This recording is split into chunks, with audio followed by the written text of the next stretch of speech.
Now today, of course, as all of you would be aware, is Anzac Day, a day of great significance, a day when many of our thoughts turn to conflict, to sacrifice, and to some of the struggles, the great and often very difficult struggles that have occurred in parts of the world. But of course, particularly Gallipoli is where we tend to think of today. It is a day when there is a military awareness, an awareness of the military in the air. And it's very interesting that in this year's Archibald Prize, there are a number of works, arguably at least 3, with strong military themes, and 2 of them are the works of our artists who are here with us tonight. They've focused very much on the military, and let me ask both of them, first of all, why that decision to head in a military direction for your portraiture? And let's start, Jodi, with you. Thanks, Richard. Hi, everyone. For me, it's been an ongoing theme for a couple of years. I have a close association with the 2 Commando Regiment in the Australian Army from the work that I've done with them for the last couple of years. So it's been a... I'm going to stop you for 1 second because I just realised that I didn't mention, which I particularly wanted to, where Jodi and Michael's paintings were, just in case people were not necessarily aware of which paintings they were. And Jodi's is, I think, pretty much just around the corner as you come into the Archibald Gallery. It's around the corner on the right, and it's the long, fairly thin portrait, the standing portrait of the Australian soldier or apparently in Afghanistan. That's correct, yes. Yes. So that's Jodi's work. And Michael's work is in the further gallery and is the very large and very orange portrait of, well, in fact, of himself, but through his son. It's a portrait of his son, a small child wearing the military helmet in very bright orange colours. So hopefully, if you have all had the chance to go to the Archibald exhibition, you'll now be able to picture the 2 paintings that we're talking about. And sorry to interrupt you, but please carry on, Jodi. Thank you, Richard. As I was saying, that it is a body of work I've been working on for the last 3 years. It's certainly very slow in development, and I didn't actually I didn't paint this specifically for the Archibald Prize. It's something that's just sort of come around with timing and, you know, in an organic sort of way with the development of the work. You were saying you had that connection with, you know, with a particular regiment.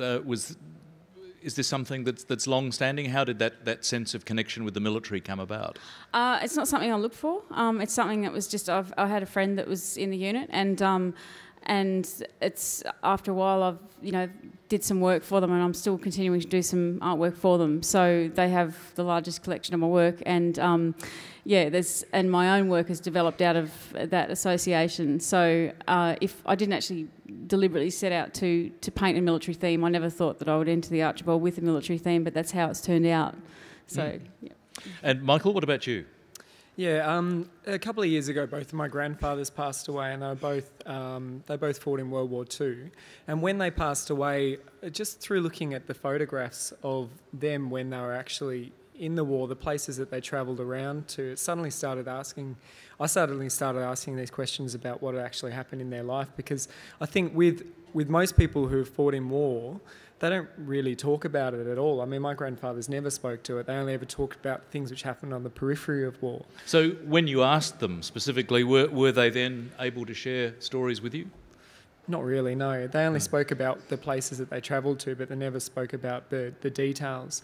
So when I was looking at the photos, I started thinking, wow, what are the things that they actually did, and where were the places? And I spoke to my father a little bit about it, and he also had very little understanding, and my mother had very little understanding. So I guess what I was interested in was the fact that I had no understanding, and anything that I had was actually quite naive. And I started exploring artworks from that perspective, where there's this void of memory that my grandfathers had, which died with them basically, and that any of the people in my generation probably have the same understanding. So the work that I've made now is sort of that sort of perspective, this heroic understanding that I had of my grandfathers, which I still don't know what the real truth is of it. But you were telling me, in fact, a little while ago before we came up here on the stage, that there could almost be a much longer title for that work, because it is ostensibly a portrait of you through your son, but in a way it's also a portrait of your grandfathers, isn't it? And my father also. So I'm not going to elaborate on how long that title can actually be. Go it's on, have a go. A portrait of my grandfather and my father through the eyes of my son, and a portrait of myself at the same time. So I think that gives us a much clearer sense of just how many depths of family memories go into that portrait. And in terms of lots of things going into portraits, one of the very interesting things about the portrait that you've done is that although you worked with one individual, if I'm correct in understanding this, because that person is so secret in his operations, you actually had to use, in many ways, a composite of faces. And so it's almost like a composite of people. It's more about, to an extent, it's more about the qualities of a group of guys from that unit. So because they work so much as a team, you can't really single anyone out. But there are certain qualities that are inherent in every one of them. You know, things like fortitude, very strong sense of justice, courage, bravery.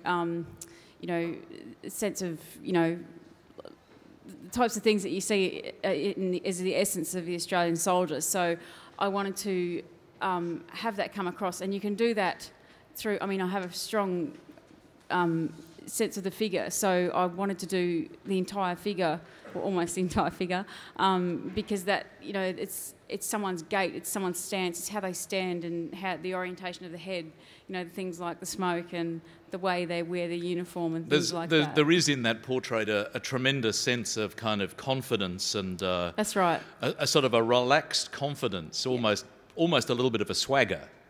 Almost, yeah. There's a certain Australian essence that's particular to this particular unit, and there are qualities that definitely run through a lot of the guys. Yeah. It's a pretty interesting contrast, for example, to the portrait by Ben Quilty, which people may have seen, the quite large one of the naked man kind of arched back over the bed. In what seems almost an agonised position, and as I understand it, that's a portrait of somebody who has come back from active service and is perhaps expressing some of the pain and anguish of that. Yours looks a much more relaxed approach. There's some interesting parallels between both of our works. Myself and Ben Quilty and Michael's work have sort of been put in the same kind of theme, because that's ours deal with military or war themes. And there has been quite a lot of parallels drawn between the two of those paintings with mine and Ben Quilty's. And it's very interesting because there seems to be a consciousness with artists this year that, that we don't know what the other was working on, obviously. So that suddenly to have these two paintings come up in the show, obviously, it is very, very interesting. And it is just coincidental, isn't it? And it's totally coincidental. Yeah. I've never met Mr. Quilty, and I mean, I know that he's the war artist and stuff like that, but the stuff that I've been working on is for the last sort of 3 or 4 years, particularly with this unit. So my work's developed very slowly over a long period of time, and it's certainly very interesting to look at the parallels between them, because, you know, number one, you have a naked soldier, and yet the complete opposite of it is more casual, more relaxed, because there's a lot of,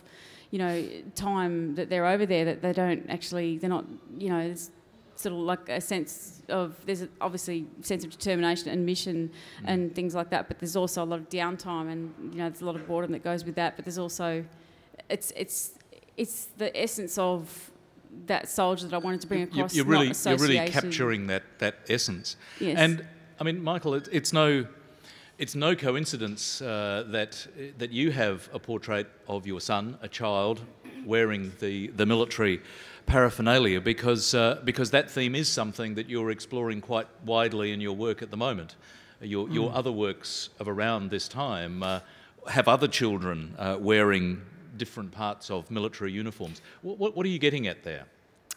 Well, like I was saying, I guess I'm exploring this idea of that the innocent child exploring something that is beyond their grasp. And I guess that's kind of like this idea of even looking at myself, where it's always going to be beyond my grasp.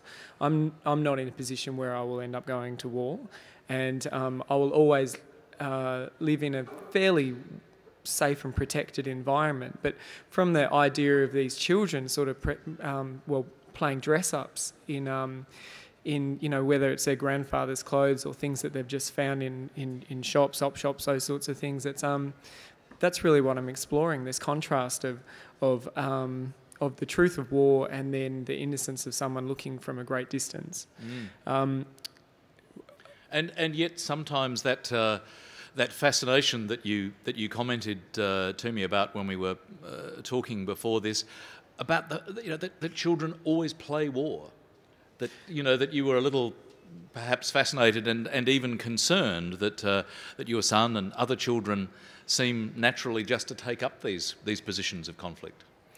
Yeah, when I was a kid, my parents, I still don't quite understand the irony in this, but my parents would allow us to go and spend our pocket money at the army disposals to dress up as soldiers, but the one thing we weren't allowed to do was to have toy guns.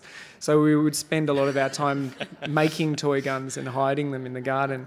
And but I think maybe it's it's kind of like how kids go to scouts and they dress up in the uniform, but that idea of the war and the violence is taken away from it. But I watch my own children play, and they love to be soldiers, or they love to dress up as anything which is sort of like got this this excitement and this fear factor to it. But they completely strip away the reality of what that actually means. And I think there's something kind of dark in that, but there's also something sort of beautiful in that too, that children just have this amazing ability to make everything quite simple. Let's turn now for a few minutes to the idea of portraiture, because the Archibald Prize is a portraiture prize, and yet interestingly, this year the winner, Tim Storier's painting, is a portrait without a face. It's an invisible man. We can see no facial features. Your portrait of yourself, a self-portrait, is actually not a portrait of your face. We don't get to see your face. The portrait which you've done of soldier codenamed X is actually not a portrait of that individual so that we can identify him. These are all portraits without faces. In fact, there's another portrait called the Ultra Pilgrim, which, again, the person's face is entirely by one covered forward. By one forward. And so we don't see his face either.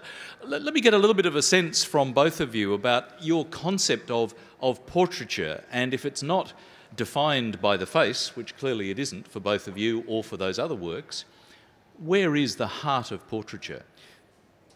I think portraiture really is about trying to capture the essence of someone, and that doesn't necessarily have to be through a realistic presentation of what that person actually looks like.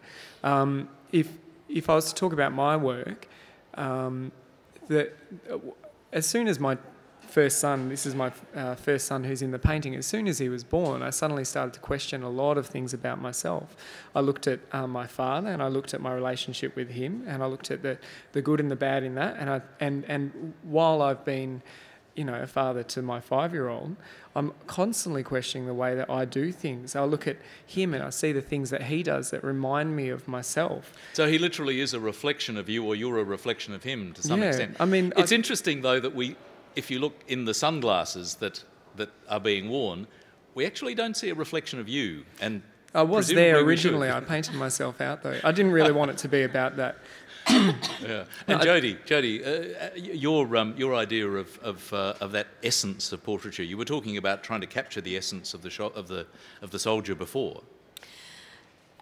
I'm really concerned with presence. To be able to get a really good sense of someone's presence. The idea of portraiture for me is very abstract, which is the way that I approach my work anyway, from all aspects of it.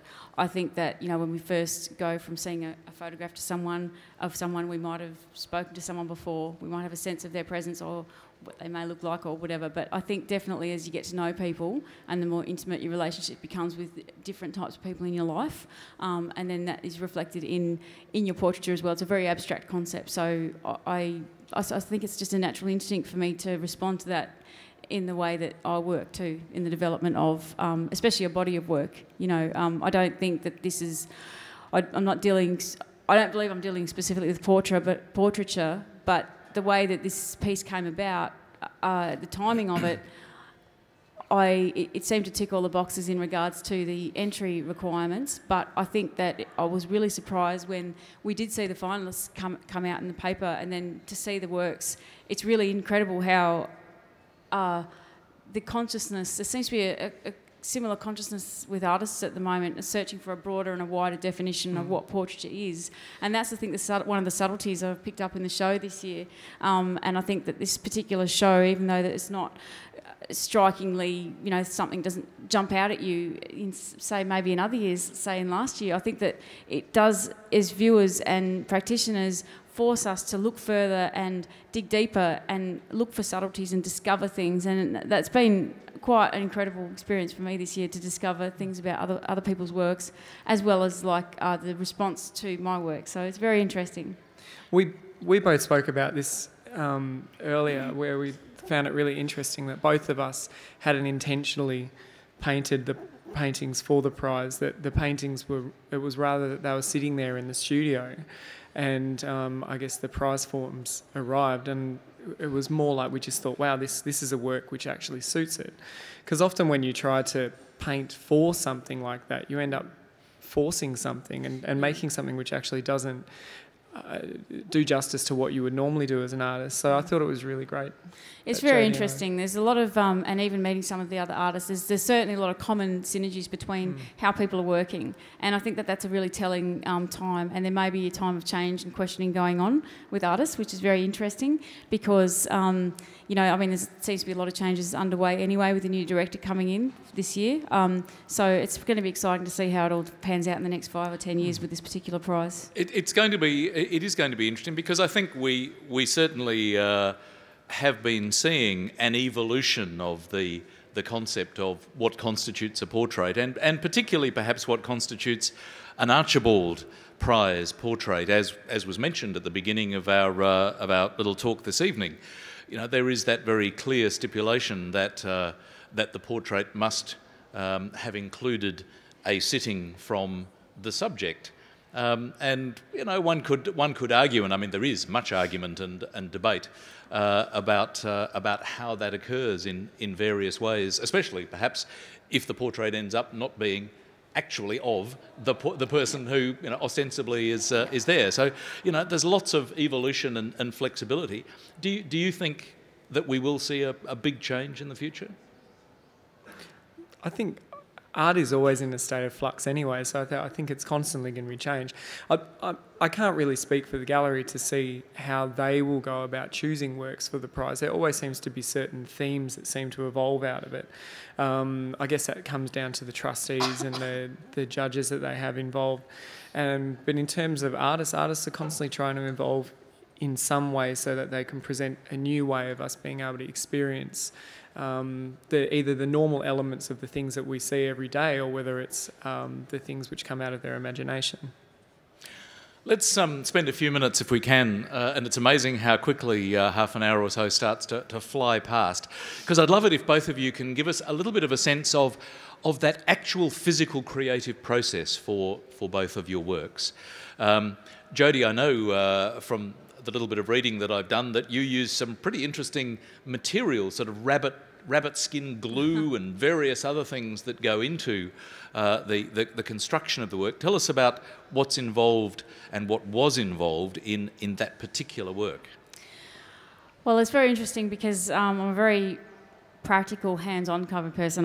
I make all my frames myself, and there's a lot of sanding that goes on, and when I do make a group of them, there is 20 or 30 of them, so it takes a good couple of weeks and maybe 3 or 4 weeks sometimes, depending on the size of them, to get them to where I need them to be to paint on them. I paint on board primarily. I used to work with rabbit skin glue on canvas, but I found that because of the way I work, I like to either work lightly or get stuck into it. I like a surface that can support that kind of, working.